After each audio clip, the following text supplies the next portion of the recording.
नमस्कार. परिसर फाउंडेशनच्या परिसंवाद या ऑनलाईन उपक्रमामध्ये आपणा सर्वांचं स्वागत.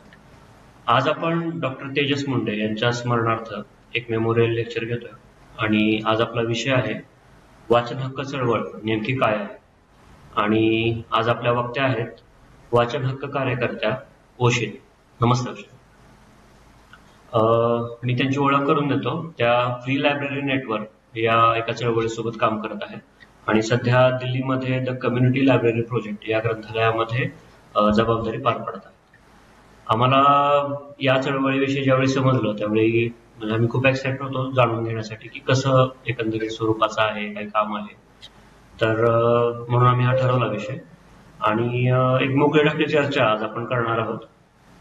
म्हणजे आम्हाला नेमकं हे जाणून घ्यायचंय की स्वरूप कसं आहे, फ्री लायब्ररी नेटवर्कचं स्वरूप काय आहे, त्याचा दिवस कसा असतो, म्हणजे एक स्ट्रक्चर काय आहे. फ्री लायब्ररी नेटवर्कच्या बाबतीत तर मी सांगते, पण म्हणजे मी मी जसं तुम्ही सांगितलं, मी द कम्युनिटी लायब्ररी प्रोजेक्टमध्ये एक मेंबर लीडर आहे. आणि फ्री लायब्ररीज नेटवर्कमध्ये मी ॲज अन ॲक्टिव्हिस्ट जुळलेली आहे. फ्री लायब्ररी नेटवर्क एक संघटन आहे जी फ्री लायब्ररी मुवमेंट ॲक्टिव्हिस्टची, आणि जे पण फ्री लायब्ररीज देशामध्ये चालत आहेत, जे फ्री लायब्ररी का असावी याच्यावरती ज्यांचा भरोसा आहे, त्यांची एक संघटन आहे, आपण फक्त बोलू शकतो असं. पण मी द कम्युनिटी लायब्ररी प्रोजेक्टमध्ये एक दिवस कसा असतो ते मला सांगायचं आहे, की एक फ्री लायब्ररीमध्ये होतं काय रोज, ते मला एक इमॅजिनेशनमध्ये आणायचं आहे. सर्वात पहिलं तर आमची लायब्ररी हर फ्रायडे सोडून हर दिवशी चालू असते, आणि खूप खूप खूप सुंदर लायब्ररी आहे. म्हणजे लायब्ररीमध्ये आल्यावर असं वाटतं की आपल्याला इकडे बसून काही वाचायलाच पाहिजे. आणि म्हणजे लायब्ररीमध्ये आपण जेव्हा सर्वात सकाळी येतो तेव्हा लहान पोरं येतात, खूप सारे लहान पोरं येतात, जे आमच्याच जी लायब्ररीच्या आसपासच्या एरिया आहे तिकडचे जे पोरं आहेत तिकडे येतात. स्कूल जाणारे पण पोरं येतात, जे स्कूलच्या नंतर येतात. पण खूप सारे पोरं जे शाळेत नाही जात, खूप सारे तसे पोरं आमच्या लायब्ररीमध्ये सकाळीपासून येऊन बसतात. खूप सुंदर लायब्ररी आहे, आणि खूप मोठा एक चिल्ड्रन्सचा कलेक्शन आहे आमच्या लायब्ररीमध्ये. आणि खूप वेगळ्या वेगळ्या प्रकारची पुस्तकं आहेत त्याच्यामध्ये. लायब्ररीमध्ये घुसतात सर्वात पहिले एक बोर्ड लागला आहे, ज्याच्यामध्ये आम्ही बोलतो की या लायब्ररीमध्ये सगळ्यांचं स्वागत आहे. या लायब्ररीमध्ये आपण कोणाच्या सोबत भेदभाव नाही करू शकत, जातीवर, धर्मावर, या त्यांच्या जेंडरवर, त्यांच्या डिसेबिलिटीवर. ही लायब्ररी सगळ्यांना स्वागत करत आहे. आणि आपल्याला सगळ्यांना एका दुसऱ्यासोबत निम्रपणे राहायचं आहे, रिस्पेक्ट सोबत राहायचं आहे. आणि असंच आपला व्यवहार असायला पाहिजे लायब्ररीमध्ये सगळ्यांसोबत. सगळ्या मेंबर्सला जेव्हा लायब्ररीमध्ये येतात तेव्हा पहिल्यांदा तर आम्ही त्यांना एक टूर देतो लायब्ररीमध्ये, ज्याच्यामध्ये आम्ही त्यांना सांगतो की हे लायब्ररीमध्ये आपल्याला असा व्यवहार करायला लागेल सगळ्यांसोबत. लायब्ररीमध्ये अंदर गेल्यावर जसं मी तुम्हाला सांगितलं, एक खूप मोठा म्हणजे आमचं खूप मस्त कलेक्शन आहे. जसं मला वाटतं की एका मस्त लायब्ररीमध्ये खूप अलग अलग प्रकारची पुस्तकं असतात, तसेच आहेत आमच्याकडे. आणि एक खूप इम्पॉर्टंट सेक्शन जो आहे आमच्या लायब्ररीच्या अंदर, त्याला बोलतात रीडिंग फॉर जस्टिस सेक्शन. आणि हे याच्यासाठी आहे सर्वात महत्त्वाचा सेक्शन लायब्ररीमधला, कारण की आम्ही विचार करतो की रीडिंग हे जस्टिससाठी आहे, आपल्या स्वतःला समजायसाठी आहे, आपल्या स्वतःच्या समजची ताकद बनवायसाठी आहे. आणि त्या ताकदवरून आपण कसं दुनियाला बघू शकतो, लायब्ररीच्या बाहेर आपण बघू शकतो, जाणू शकतो आपल्यासोबत काय होत आहे, दुनियामध्ये काय होत आहे, आणि आपली त्याची पण समज बनवू शकतो, समजण्याची ताकद बनवू शकतो. पण जशी रीडिंग आपण शाळेत शिकतो, ती रीडिंग थोडी वेगळी असते. ती रीडिंग आपल्याला तेवढीच, ज्याला आपण बोलतो लिटरसी, तेवढीच आपल्याला शिकवतात रीडिंग आणि रायटिंग, जेवढी आपल्याला एका कामगार म्हणून एक कॉर्पोरेटमध्ये नाही तर गव्हर्नमेंट जॉबमध्ये लागेल तेवढी. पण ती नाही की ज्याच्यात आपण विचार करणं शिकतो स्वतःसाठी, जे आपल्याला ताकद देते. तर रीडिंग फॉर जस्टिस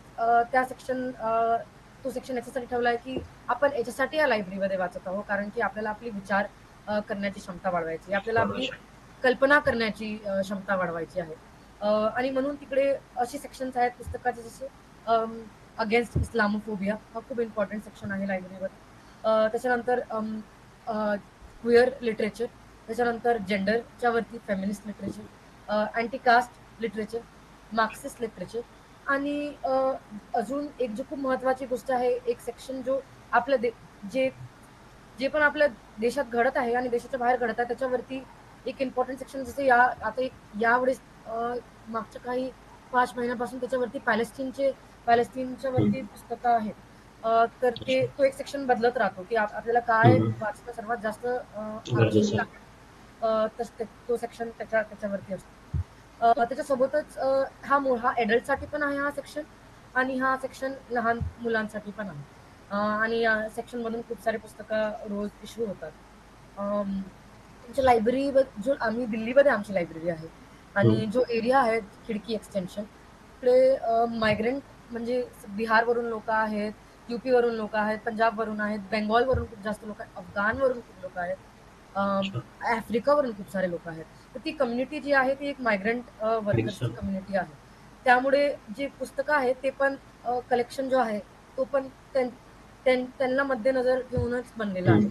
पुस्तकं बेंगॉलीमध्ये आहेत, पुस्तकं फारसीमध्ये आहेत, पुस्तकं अशा अशा अलग अलग लँग्वेजेसमध्ये आहेत.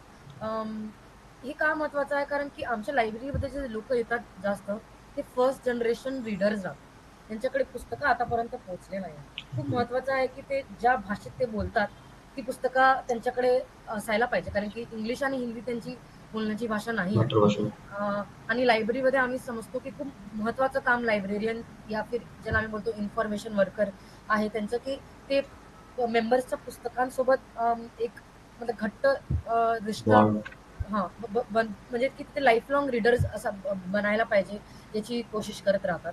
आणि म्हणून ते कारण पुस्तकासोबत आपला एक संबंध बनायसाठी खूप महत्वाचं आहे की जी भाषा आपल्याला येते त्या भाषात ती पुस्तकं राहतात. लायब्ररीमध्ये खूप महत्वाचा प्रोग्राम जो असतो, जसं लायब्ररीमध्ये होतो, त्याला त्याला आम्ही बोलतो की रीड अलाउड प्रोग्राम. आणि तो खूप महत्वाचा आहे, जसं मी सांगितलं की फर्स्ट जनरेशनर जे ज्यांच्याकडे कधीच पुस्तकं पोहोचले नाही आहेत, ते लोक लायब्ररीमध्ये येऊन मला पण सर्वात पहिले लायब्ररीमध्ये येऊन भीती वाटते, की म्हणजे मला माहिती नाही की मला काय वाचायचं आहे, हे काय आहे. मला कधी कधी असं म्हणजे मला वाटतं पहिले पहिले तुम्हाला असंही वाटत होतं की हे तर माझ्यासाठी आहेच नाही, कारण की जनरेशनली अगर एका समाजाला ऍक्सेसच नाही मिळाला आहे पुस्तकांचा, तर त्यांना त्यांना त्यांना काय एज्युकेशनचं काही, आपल्याला एज्युकेशन आमचं कायच होणार आहे, पुस्तकाने आमचं कायच होणार आहे या विचारासोबत येतो. आणि त्याच्यात मला काही वाटत नाही त्यांची गलती आहे, पण लायब्रेरियनचा याच्यात खूप इम्पॉर्टंट रोल आहे की ते पुस्तकांचा त्यांच्यासोबत संबंध बनवतील. आणि त्यासाठी एक खूप इम्पॉर्टंट प्रोग्राम आहे, तुम्ही म्हणू शकता लायब्ररीचा कल्चर, जे पूर्ण दिवस लायब्ररीमध्ये होत राहतो, तो रीड अलाउट आहे. रोज लायब्ररीमध्ये 10-15 रीड अलाउट होतात, की पुस्तकं जो मेंबर येतात लायब्ररीमध्ये, लायब्ररीयन त्यांच्याकडे पुस्तक घेऊन जातो. आपल्या एक मनाची काही पोरांना एका जागेवर बसवतो, कारण की ग्रुपमध्ये आपण वाचलं की थोडी आपल्याला कमी भीती वाटते. एक स्वतः आपण वाचत आहे तर त्याच्यात एक जास्त भीती आहे पुस्तकाला घेऊन. ती भीती कमी करण्यासाठी एका ग्रुपमध्ये आपण बसतो, आणि जो लायब्रेरियन आहे तो वाचतो सगळ्यांसोबत आणि त्याच्यावरती विचार करतो. तर या रीड अलाउड प्रोग्रामची एक इम्पॉर्टंट गोष्ट ही आहे की त्याच्यात आपण असे त्यांना प्रश्न विचारतो, जे बसले आहेत त्यांना ते असे आपण प्रश्न विचारतो, म्हणजे असे प्रश्न नाही विचारत की अरे मागच्या पेजमध्ये काय झालं होतं, तुमचं लक्ष नव्हतं का, तुमचं लक्षच नाही आहे, तुम्ही तर वाचतच नाही, तुम्हाला माहितच नाही काय होतं त्याच्यात, असे प्रश्न नाही. पण असे प्रश्न ज्याच्यामुळे ते स्वतःला त्या पुस्तकामध्ये बघू शकतील. म्हणजे जे कॅरेक्टर आहे, जे लिहिलं आहे, त्यांना आपल्या जीवनासोबत त्या पुस्तकाचा काय संबंध आहे, त्या कॅरेक्टरचा काय संबंध आहे, ते जे लिहिलं आहे ते आपल्या आपल्या जीवनात कसं दिसतं, आपल्या आजूबाजूच्या लोकांना जीवनात कसं दिसतं, हे हे करण्याचा प्रयत्न आम्ही करतो. कारण की याच्याने आम्हाला वाटतं की तेव्हाच पुस्तकासोबत आपला संबंध वाढतो, जेव्हा आपल्याला वाटतं की हे आपल्या बारीमध्ये काही आहे याच्यात, म्हणजे हे आपल्यासोबत जुळलेली गोष्ट. ही गोष्ट लहान मुलांसोबतही होते आणि ही गोष्ट ऍडल्ट सोबतही होते. ऍडल्ट सोबत म्हणजे खूप जास्त पोएट्रीचे खूप जास्त पुस्तकं वाचले जातात. कारण की रिडिंगची जर्नी एक स्टार्ट करण्यासाठी पोएट्री खूप चांगली गोष्ट आहे, की सिंपल गोष्ट, आणि म्हणजे मजा आहे आपले, म्हणजे खूप लवकर संपते ती आणि खूप मजा येते त्याच्यात. तर पोएट्री सेशन खूप होतात लायब्ररीमध्ये. आणि तसं की आपण पहिले पोएट्री वाचणं चालू करायचं, मग जे आपल्याला कळतं की अच्छा आपण हा लिटरेचर आपला भाग आवडत आहे आणि आपण अजून एक्सप्लोर करू शकतो, तेव्हा आपण हळूहळू ते रीड अलाउडचं स्ट्रक्चर असं असतं की आपण हळूहळू कठीण लिटरेचरकडे जाऊ शकतो. म्हणजे तसं तसं ते होतं. समोर जाऊन एक लायब्ररीमध्ये आमची एक जागा आहे ज्याला आम्ही रीडिंग रूम बोलतो. त्या लायब्ररीमध्ये शांत ज्यांना शांतपणे वाचायचं आहे ते त्या लायब्ररीवर त्या जागेमध्ये जाऊन वाचतात. त्याच्यात एक खूप महत्त्वाची गोष्ट आहे, फ्री इंटरनेट आणि फ्री कम्प्युटर्स आहे. जे लायब्ररीमध्ये आपण आम्हाला असं वाटतं की एका लायब्ररीचं काम हे आहे की जी कम्युनिटी त्या लायब्ररीमध्ये येते, जे पण लोक त्या लायब्ररीमध्ये येतात त्यांचे नीड्स त्या लायब्ररीला पूर्ण करायचे आहेत. आणि सर्वात जास्त या कम्युनिटीचा इम्पॉर्टंट हिस्सा आहे ते लायब्ररीच्या जवळ आसपास राहणेवाले लोक. आणि आमच्या लायब्ररीमध्ये पण 60 ते 70% लोक तेच आहेत जे लायब्ररीच्या जवळच्या एरियामध्ये राहतात. खूप जरुरी आहे की एक आपल्याला सायबर कॅफेची जागा असते ती फ्रीमध्ये लायब्ररीमध्ये ते उपलब्ध करू शकतात. कारण की आपल्याला माहिती आहे की लायब्ररी एक नॉलेज आणि इन्फॉर्मेशन शेअर करण्यासाठी जागा आहे. खूप महत्वाचं आहे की आपल्याकडे डिजिटल रिसोर्सेस पण असावेत की लोक डिजिटली पण नॉलेज आणि इन्फॉर्मेशन कसं ऍक्सेस करायचं हे पण आपण शिकत राहायला पाहिजे. कारण की आपल्या समोर देश बदलत आहे, जमाना बदलत आहे, तर आपल्याला ही गोष्ट शिकायची आहे. तर त्याच्यासाठी तो सायबर प्रोजेक्ट त्या सायलेंट रूम मध्ये चालतो. बाजूची आमची जी एक रूम आहे त्याला बोलतात रीडिंग फ्लुएन्सी रूम. त्या रूम मध्ये कारण की आपल्याला माहिती आहे की जे लोक येतात त्यांची रीडिंग फ्लुएन्सी नाही आहे. म्हणजे अगर आपल्याला वाचताच नाही येत, आपली फ्लुएन्सीच नाही आहे, तर आपल्याला पुस्तकं वाचणं हमेशा कठीणच वाटेल. म्हणजे कितीही सुंदर पुस्तक असते तरी आपल्याला ते डोक्यात डोकंच काय आहे आपल्याला काही कळतच नाहीये. एक स्पीड जी आपली वाचण्याची असते आणि आपल्या समजण्याची असते ती सोबत असणं खूप जरुरीची आहे की आपण वाचतही आणि त्या मोमेंटमध्ये आपण समजतही आहे, रिलेट पण करू शकत आहे, की आपण आपल्या जीवनासोबत रिलेट करत आहे, मागच्या पेजसोबत रिलेट करत आहे, इमॅजिन पण करू शकत आहे त्या पुस्तकावरून. ही फ्लुएन्सी ही स्ट्रेंथ वाढवायसाठी लायब्ररीच्या अंदर एक आमच्या रीडिंग फ्लुएन्सी रूम आहे. ज्याच्यामध्ये एक रीडिंग स्पेशलिस्ट असतो जो ट्रेंड आहे. तो एक क्लास घेतो 4 हफ्त्याची, ज्याच्यामध्ये एक रीडिंग फ्लुएन्सी बिल्ड करतात हिंदी आणि इंग्लिशमध्ये. त्याच्यानंतर ते पुस्तकं वाचू शकतात फ्लुएंटली, म्हणजे फ्लुएंटली पुस्तकं वाचू शकतात. हे जे पण प्रोग्राम्स आहेत लायब्ररीच्या अंदर महत्वाचे, हे त्याच्यासाठी बनलं आहे लायब्ररीमध्ये. कारण की जसं मी म्हटलं की कम्युनिटी जे लायब्ररीमध्ये त्यांना काय गोष्टीची जरूरत आहे. तर जी पण लायब्ररी आहे ती एका कम्युनिटीला काय पाहिजे त्याच्या अनुसार बनलेली आहे. खूप महत्वाची गोष्ट आहे की आमची लायब्ररी फ्री लायब्ररी आहे. ही फ्री लायब्ररी आहे म्हणूनच खूप सारे लोक आमच्या लायब्ररीमध्ये येऊ शकतात. खूप लहान पोरं पण आमच्या लायब्ररीमध्ये येऊ शकतात कारण की त्यांना वाटतं की आमची हक्काची जागा आहे, आम्ही कधी पण येऊ शकतो, आम्ही कधी पण जाऊ शकतो. आम्हाला महिन्याला 2 रुपये 1 रुपये देऊन या लायब्ररीमध्ये यायची जरूरत नाही आहे. जसं मी सांगितलं स्टार्टिंगमध्ये, आम्ही बोलतो की आम्ही इकडे सगळ्यांचं स्वागत करतो.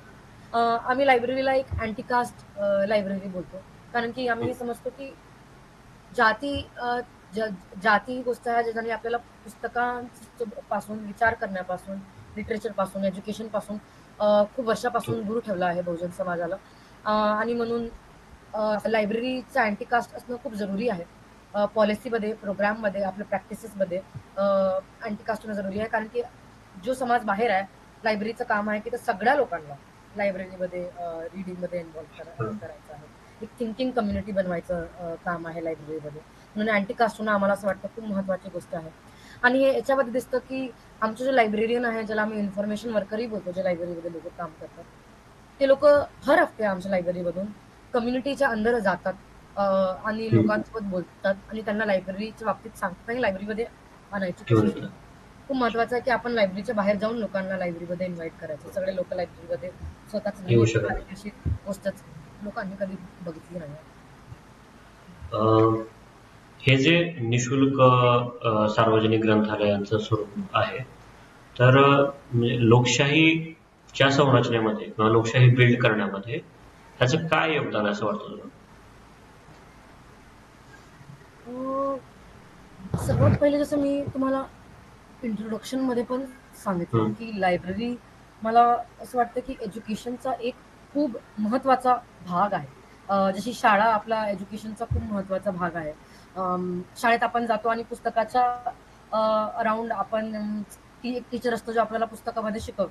तो एक करिक्युलम असतो शाळेचा, कॉलेजचा, आणि तो एज्युकेशन आपल्याला देतो आणि आपण एज्युकेशन आपल्या वाचण्याची ताकद बनवतो. लायब्ररी पण एज्युकेशन घेण्याचा एक खूप महत्वाचा हिस्सा आहे. पण त्याची एज्युकेशन आणि त्याचं करिक्युलम फक्त वेगळं असतं. एक तर लायब्ररीमध्ये कोणी पण कधी पण येऊ शकतं, कधी पण जाऊ शकतो. त्यांना डिग्रीमध्ये एनरोल करायची जरूरत नसते. सगळ्या वयाचे लोक एका सोबत लायब्ररी मध्ये येतात.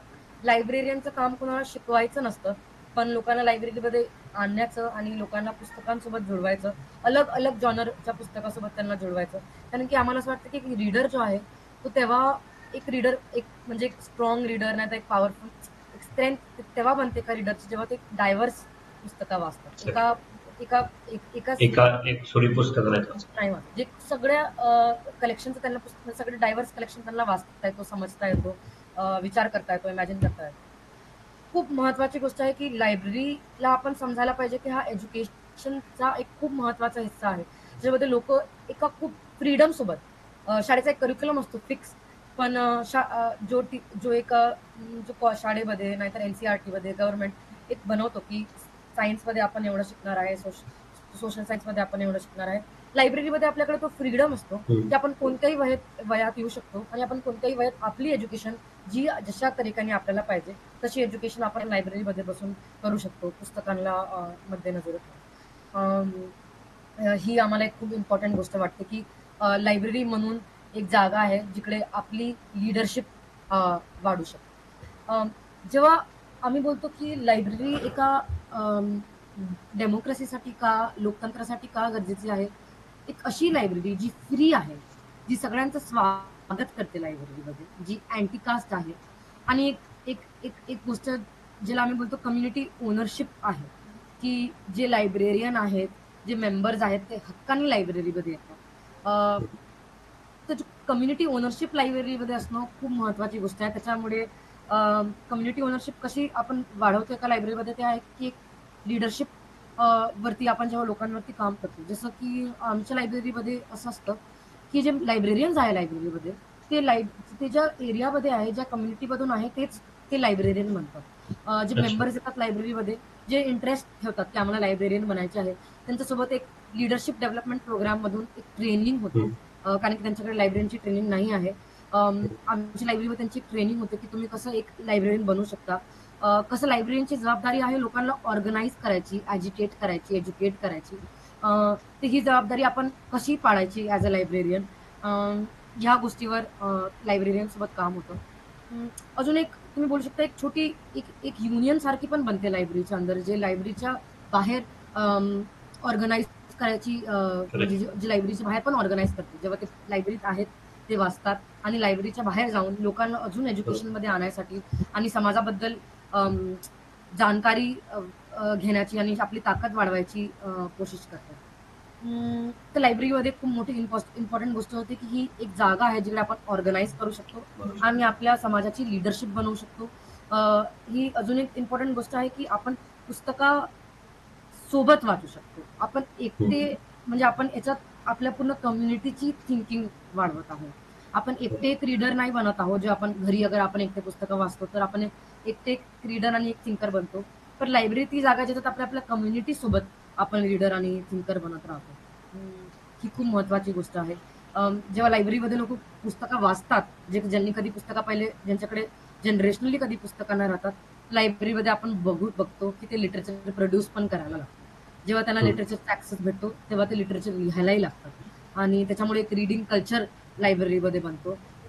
एक रायटिंग कल्चर लायब्ररीमध्ये बनतो, जो खूप महत्वाची गोष्ट आहे. लायब्ररीचं काम आहे की एक सर्वात पहिले थिंकिंग कम्युनिटी बनवणं, लोकांना जागृत करणं, लोकांकडे इन्फॉर्मेशन आणि नॉलेज पोहोचवा, सगळ्यांकडे इक्वली इन्फॉर्मेशन पाठवायची. लिडरशिप आपल्या कम्युनिटीमध्ये लिडरशिप कशी बनवायची, संघटित कसं व्हायची, त्यासाठी ती जागा आहे. आणि जसं बोललं की एक रीडिंग कल्चर आणि एक रायटिंग कल्चर बनवण्यासाठी लायब्ररी खूप महत्वाची गोष्ट आहे. महत्वाची. एक लोकतंत्र जसं आपण बोलतो एक व्हायलन्स आहे, जो एक फिजिकल व्हायलन्स लोकांसोबत होतो की, आणि एक दुसरा तरीकेचा जो व्हायलन्स आहे तो एक इन्फॉर्मेशन आणि नॉलेजचा जो ऍक्सेस लोकांकडून म्हणजे दूर ठेवला जातो, त्याच्यामुळे तो पण मला वाटतो की व्हायलन्स आहे लोकांकडे. आणि लायब्ररी एक फ्री आणि अँटी कास्ट म्हणजे लायब्ररी असते, तो व्हायलन्स अंडू करते. ते इन्स्टिट्यूशनल एक इन्स्टिट्यूशन आहे जो अंडू करतो त्या गोष्टीला. एक इन्स्टिट्यूशनल फाईट आहे लायब्ररी. मी हाच प्रश्नावर येणार होतो, तोपर्यंत तो मुद्दा काढला की डिसेंट्रलायझेशन जे आहे, एका ज्ञानाचं डिसेंट्रलायझेशन, माहितीचं डिसेंट्रलायझेशन.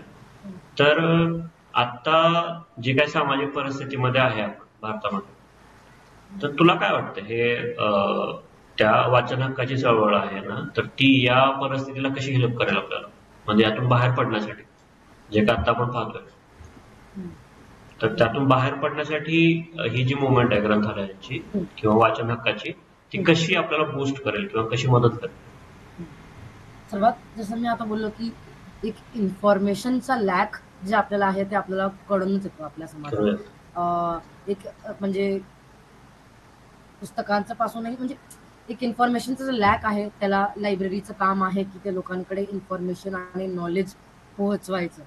एक डेमोक्रेसीमध्ये आपण कसं एक सिटीजन ऍज अ सिटीजन आपण कसं कॉन्ट्रीब्यूट करू शकतो, एक ते आपण तेव्हाच करू शकतो जेव्हा आपल्याकडे नॉलेज आहे, इन्फॉर्मेशन आहे, आपल्याकडे ती ताकद आहे, ती लायब्ररीमध्ये आपल्याला मिळते. अनएम्प्लॉयमेंटची जी समस्या आहे की लायब्ररीच्या अंदर आपल्याला ती जागा मिळते जिकडे आपण शिकू शकतो. अनएम्प्लॉयमेंटवरती स्वतः आपण विचार करू शकतो, लोकांमध्ये त्याच्यावरती संघटित होऊ शकतो आणि आपण जे स्किल्स आपल्याला पाहिजे ते आपण लायब्ररीमध्ये घेऊ शकतो.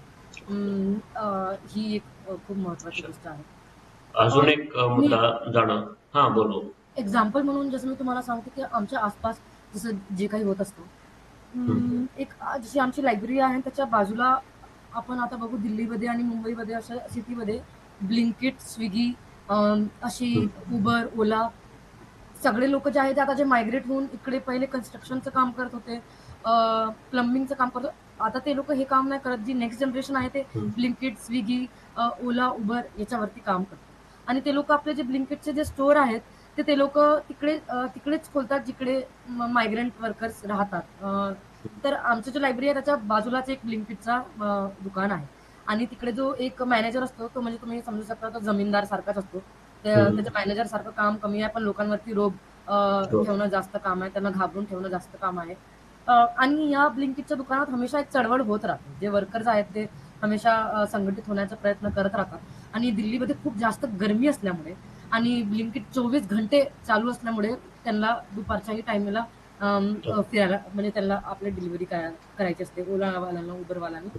आणि याच गोष्टीवरती आम्ही बघत होतो आमच्या आसपासला की एक थोडी चळवळ होत होती तिकडे की ब्लिंकिटचे जे कामगार होते त्यांनी म्हटलं की आम्हाला कॉटनचे टी शर्ट पाहिजे, की आम्हाला या टाइमला आम्हाला कामच नाही करायचं कारण की हा टाइमच बरोबर नाही आहे, हीट वेव्ह चालू आहे, आम्ही इकडे काम नाही करणार या टाइमला. तेव्हा अशी जेव्हा काही स्ट्राईक होते त्याच्यामध्ये ती स्ट्राईकची जी एक पब्लिक स्पेसची जी गोष्ट आहे ना, की ती स्ट्राईकला त्यांना ऑर्गनाईज करायचं आहे, त्यांना संघटित व्हायचं आहे. तर ब्लिंकिट स्टोर इकडे आहे आणि ब्लिंकिट स्टोर समोरचा रस्ता आहे, तो मॅनेजर त्यांना त्यांच्यासमोर बसू पण नाही देत, बोलू पण नाही देत, त्यांना एकासोबत हे पण जमा पण नाही होऊ देत. ते कुठे लायब्ररी ती जागा आहे ज्यात ती बसू शकतात, स्पेस आहे तर ते संघटित होऊ शकतात. आणि इकडून आपली जी आणि लायब्ररी जागा जिकडे एक कम्युनिटीची स्ट्रेंथ ऑलरेडी आहे, ते कम्युनिटीकडून आपली कम्युनिटीची स्ट्रेंथ वापर करूनही स्ट्राईक करू शकतात. एक आहे की ते एकटे स्ट्राईक करतात ब्लिंकिटकडे, दुसरी गोष्ट आहे की ते लायब्ररीमधून ते बघतात की हो इकडे आपण जिकडे राहतो तिकडची स्ट्रेंथ तिकडे ऑलरेडी आहे, ते आपल्याला तिकडे बाहेरून सपोर्ट करतात स्ट्राईकसाठी. ही एक महत्वाची गोष्ट आहे की आपण कसं आसपासच लायब्ररीच्या आपण कसं संघटित होणार, एज्युकेट होणार. मी याच गोष्टीवर की आपण एज्युकेट होतो लायब्ररीमध्ये, त्याच्यानंतर आपण एज्युकेट होतो आणि आपण ऑर्गनाईज होतो. लायब्ररी त्याच्यासाठी खूप महत्वाची गोष्ट आहे. जसं आमच्या आजूबाजूला जी गव्हर्नमेंटची कॉलेजेस आहेत त्या कॉलेजमध्ये जेव्हा असं होतं की SC/ST कॅटेगरीला एवढे सीट्स आहेत पण एवढे सीट्स त्यांना भेटले नाही आहेत त्यावर्षी, त्यांनी एवढ्या लोकांना ऍडमिटच नाही केलंय कॉलेजमध्ये. तर जेव्हा ते स्टुडंटची जी युनियन आहे ते जेव्हा स्ट्राईक करतात तिकडे, तर खूप महत्वाचं आहे की आम्ही जी आम्ही संघटित केली आहे या लोकांना, आपण त्यांना सांगतो की इकडे काय होत आहे आणि आपण तिकडे जोडतो. जे पण विषय लायब्ररी आपल्या देशात घडत राहतो आणि देशाच्या बाहेरही जे घडत राहतो, लायब्ररीमध्ये त्याच्यावरती लायब्ररीयनचं काम आहे आणि लायब्ररीच्या वर्कर्सचं काम आहे की ते विचारधारा ती लोकांसमोर आणत राहायचं, त्या लोकांना ॲजिटेट करत राहायचं आणि लोकांना ऑर्गनाईज करत राहायचं. तर एक लायब्ररी यासाठी खूप महत्वाची गोष्ट आहे. पब्लिक स्पेस, एक फ्री पब्लिक जागा, ज्याच्यात विचार करण्याची आपल्याला फ्रीडम आहे, त्यात आपल्याला संघटित व्हायची फ्रीडम आहे.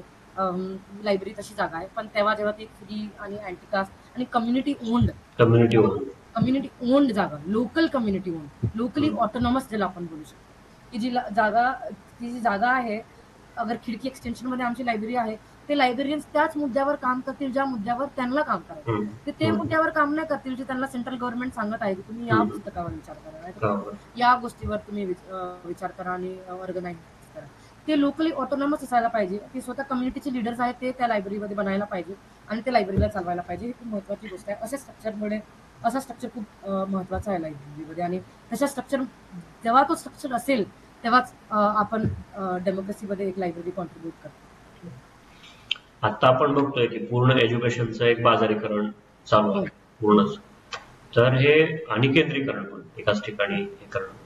तर अशा या वातावरणामध्ये की जिथं एका बाजूला एकदम टोकाचं बाजारीकरण सुरू आहे शिक्षणाचं आणि केंद्रीकरण सुरू आहे, तिथं तुम्ही पूर्ण शिक्षणाचं विकेंद्रीकरण करणं आणि फ्री एज्युकेशन देणं. तर याच्यामध्ये अडचणी काय येतात नेमक्या, म्हणजे काय जाणवलं अनुभवामध्ये, काय काय येते की बाबा आपण असं काहीतरी करायला गेलो आणि तिथे अशा अडचणी आहेत? नाही, मला तुमचं लास्ट सेंटेन्स ऐकून आहे. अच्छा, अडचणी काय येत आहेत नेमकं, म्हणजे पूर्ण सोसायटी आहे ती एज्युकेशनच्या बाजारीकरणात अडकते आणि भूमिका आपण मांडतोय की एज्युकेशन हे फ्री पाहिजे. तर हे करताना सोसायटीकडून किंवा काही मशिनरीज कडून काय काय अडचणी येतात? अडचणी तर तसे म्हणजे मी लायब्ररीला बघून सांगत आहे. मी लायब्ररीच्या जे आम्हाला अडचणी असतात ते मोस्टली आम्हाला मेंबर्स कडून नसतात. मेंबर्सला एवढी हे नसते. मेंबर्स तर कारण की सगळ्यांना इन्फॉर्मेशनची जरूरत आहे, सगळ्यांना नॉलेजची जरूरत आहे, आणि सगळ्यांना आपण लोक खूप, मला वाटतं की आपण खूप स्मार्ट लोक आहोत आणि आपल्या सगळ्यांना माहिती आहे की काहीतरी आपल्या आसपास गलत होत आहे. म्हणजे असं कोणी माणूस नाही ज्याला माहित नाही आहे की आपल्या देशात काही गलत होत आहे आणि आपली जी सरकार आहे ते काही गलत करत आहे. हे सगळ्यांनाच कळून येतं. तर मला वाटत नाही मेंबर्स कडून तेवढी आपल्याला हे अडचण पडते. जसं तुम्ही म्हटलं, बाहेरून आपल्याला अडचण पडते लायब्ररी चालवण्यात. एक आमची जी लायब्ररी आहे, आमच्या लायब्ररीचे 3 ब्रांचेस आहेत. त्याच्यात एक लायब्ररी एका जागेवर आहे ज्याला म्हणतात साऊथेक्स कोटला मुबारकपूर. तर साऊथेक्स जी जागा आहे ती आहे एकदम एक खूप तुम्ही बोलू शकता एलिट जागा आहे, आणि कोटला मुबारकपूर जी जागा आहे ती वापस एक मायग्रेंट कम्युनिटीची जागा आहे, जिकडे खूप सारे लोक मायग्रेट होऊन इकट्ठा झालेले आहेत. आणि ती जी लायब्ररी आहे ते एकदम मधात आहे. साऊथेक्स त्याच्या या साईडला पडतो आणि कोटला मुबारकपूर त्याच्या या साईडला पडतो. आणि लायब्ररीचं जसं आम्ही बोललो की फर्स्ट जनरेशन कडे आपण सर्वात पहिले जातो लायब्ररीमध्ये बोलवायला, आणि तसं झालं. या लायब्ररीमध्ये आम्ही चालू केली 5 वर्षात, 3 वर्ष पहिले, आणि आम्ही सर्वात पहिले कोटला मुबारकपूरच्या लायब्ररीच्या लोकांना लायब्ररीमध्ये आणणं चालू केलं. आणि साऊथेक्स साठीच्या लोकांना ही पहिल्यांदा अशी गोष्ट होती की त्यांच्या एरियामध्येच एकदम त्यांच्या बाजूचे लोक येत आहेत आणि त्यांना ही गोष्ट बिलकुलच तर त्यांनी आमच्या लायब्ररीचा येऊन दरवाजा बंद करून टाकला की आजपासून ही लायब्ररीच बंद आहे, कारण की आमच्या एरियामध्ये हे लोक येत आहेत जे आमच्याकडे चोरी करतात, जे आमच्याकडे जे आमच्याकडे चोरी करतात. आम्हाला सेफ अनसेफ आम्हाला अनसेफ वाटतं या लोकांमुळे, आणि म्हणून मला ही लायब्ररी बंद करायला लागली. आणि ही तिकडची रेसिडेन्शियल वेलफेअर ती पण एक संघटना आहे त्या एरियाची, जे लोक बोलत आहेत की तुम्हाला ही बंद करायला लागेल. पण आम्हाला असं वाटतं की जेव्हा ती लायब्ररी नव्हती तेव्हा ती जागा पूर्ण सुनसान होती. तिकडे कोणीच येत नव्हतं, कोणीच जात नव्हतं, तिकडे कोणीच ट्रॅव्हल नाही करू शकत, फिरू नाही शकत, काहीच नाही करू शकत. पण जेव्हापासून ती लायब्ररी आली आहे तिकडे पूर्ण दिवस लोक राहतात, आणि आता ती जागा म्हणजे तिकडे हलचल चालू झाली, आता ती जागा अजून सेफ झाली आहे. पण अशी की म्हणून अशी ही एक गोष्ट आहे जे लायब्ररीमध्ये होते की आणि दुसरी गोष्ट की तुमच्या लायब्ररीमध्ये तर मुलं मुली सोबत बसतात, हे आमच्या एरियामध्ये चालतात, आणि लायब्ररीच्या बाहेर पण आता ते सोबत फिरतात. आमच्या एरियामध्ये तर असं फिरतच नाही. आमचे पोरं बघतील आणि त्यांना पण वाटेल की आम्हाला पण असं करायचंय, तर ते त्यांना चालणार नाही. तुमच्या लायब्ररीमध्ये लोक चिकन खातात का? चिकन खातात ते आम्हाला चालणार नाही, मटन खातात ते आम्हाला चालणार नाही. तर अशी गोष्टी, आणि तेच की पोलिसला घेऊन येणं की हे काय जागा आहे, आणि असं. आणि जशी आमची लायब्ररीच्या समोर एक पार्क आहे जिकडे लायब्ररीचे खूप मोठे लहान पोरं आहेत, ते जेव्हा पार्क मध्ये जातात तेव्हा त्या समोरचा जो पार्क आहे तिकडे त्या लोकांनी घरचा जो कचरा आहे ना तो ते आता पार्कमध्ये फेकायला लागलाय, तर तो डम्पिंग झोन झालाय. कारण की तो पार्क पहिले तिकडे हळचड होती, कारण की इकडून दलित मुलं आता त्या एरियामध्ये जाऊन खेळतात, त्या लोकांनी त्या पार्कला डम्पिंग झोन म्हणून टाकलाय. आणि पोरं तिकडे जाऊन खेळतात तरी तरी त्यांना कळलं की पोरं त्याच्यावरती खेळतात, तर त्या लोकांनी त्याच्यावरती जाऊन कार पार्किंग केली. आता ते डम्पिंग झोन मध्ये लोक कार पार्किंग करतात की इकडे लोकच यायला नाही पाहिजे, येऊ नये म्हणून. तर असे जे आहेत ते लायब्ररीमध्ये खूप प्रॉब्लेम देतात. आणि अगर आमच्या आजूबाजूला कोणी गव्हर्नमेंटमध्ये काम करतात, ज्यांची काही पोझिशन जे हायर पोझिशनवर आहेत आताच्या गव्हर्नमेंटमध्ये, तर ते तर खूप अडचण करतात की हे लायब्ररी बंद करण्याचे ते पूर्ण प्रयत्न करतात बाहेर की ही लायब्ररी कशी बंद झाली पाहिजे. अजून जी एक अडचण आहे मोठी की लोकांना वाचायचं खूप आहे पण लायब्ररीची जागा खूप कमी आहे, ती एक मोठी गोष्ट आहे. कारण की वाचायचं खूप लोकांना आहे आणि म्हणून एक जो राईट टू रीड मुवमेंट आहे तो ते हेच बोलत आहे की देशामध्ये लोकांना ही जरूरत आहे, त्यांना वाचायची जरूरत आहे. आणि आपल्याला असे इन्स्टिट्यूशन्स हवायला, म्हणजे आपल्याला असे इन्स्टिट्यूशन्स पाहिजे जे लोकांच्या या रीडिंग हंगरसाठी, भूकासाठी, नॉलेज आणि इन्फॉर्मेशनसाठी जी बुक आहे त्यासाठी आपल्या लायब्ररीची जरूरत आहे, जे आपल्याकडे आता नाही आहे. माझा पुढचा प्रश्न तोच होता की राईट टू रीड च्या एकंदरीत प्रवासाचं आणि सध्याच्या परिस्थिती काय आहे, म्हणजे कधीपासून सुरू झालं, कसं कसं काम चालू आहे आणि आता काय परिस्थिती आहे. राईट टू रीड मुवमेंट असा एक मुवमेंट आहे, हा मास कॅम्पेन आहे, मास ग्रासरूट कॅम्पेन तुम्ही याला बोलू शकता, जो या प्रश्नावर म्हणजे या प्रश्नावरती ही चळवळ होत आहे की म्हणजे आपल्या की की आपले रीडर्स कुठे आहेत, आपले पुस्तकं, आपल्या देशातले रीडर्स कुठे आहेत, ते कुठे बनत आहेत, ते बनत आहेत की नाही बनत आहेत, आणि आपल्या देशात पुस्तकं बनत आहेत की नाही बनत आहेत, कोणासाठी बनत आहेत आणि काय पुस्तकं बनत आहेत, या गोष्टीवर ती रीडिंग आहे, म्हणजे या गोष्टीवरती चळवळ आहे.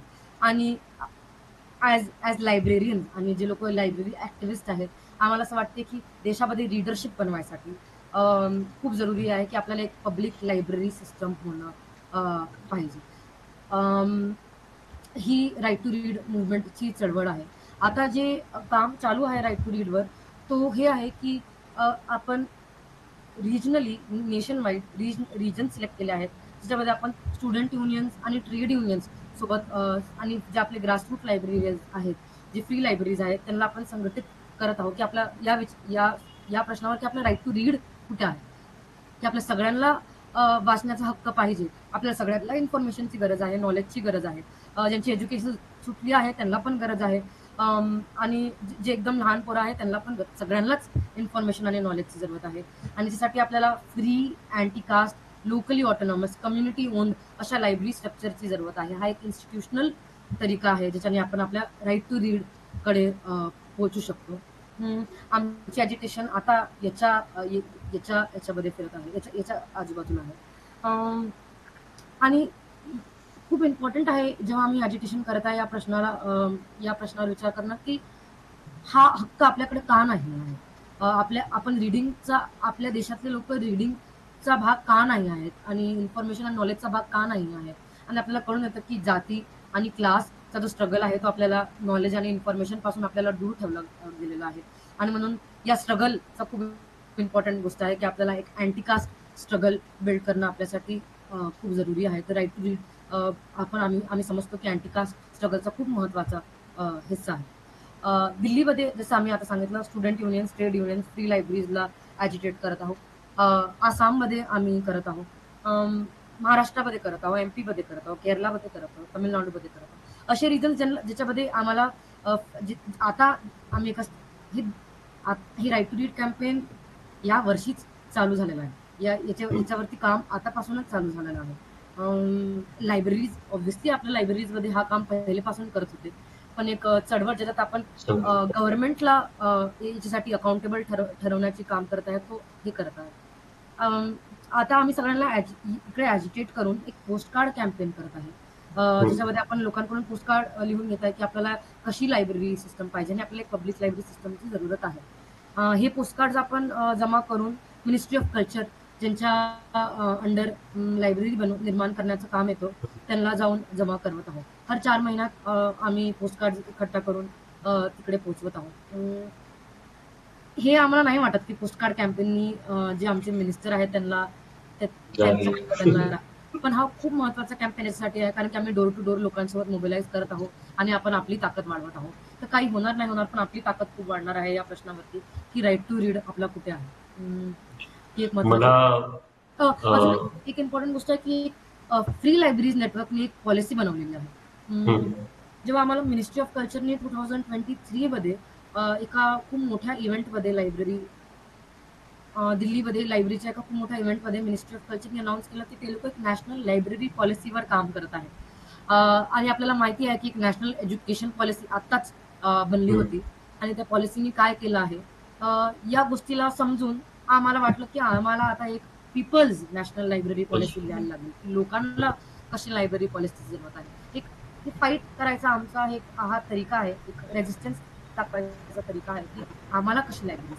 आता आम्ही पोस्टकार्ड थ्रू गव्हर्नमेंटला हे अपील करत आहोत की आपण हे PNLP वाचा करू आणि म्हणजे की याला आपल्याला फॉलो करायला पाहिजे. एक इंडिपेंडेंट बिल पास करायचा प्रयत्न करत आहोत एका राज्यसभामध्ये, नाही सर लोकसभामध्ये. आता जो काम आहे तो हा चालत आहे.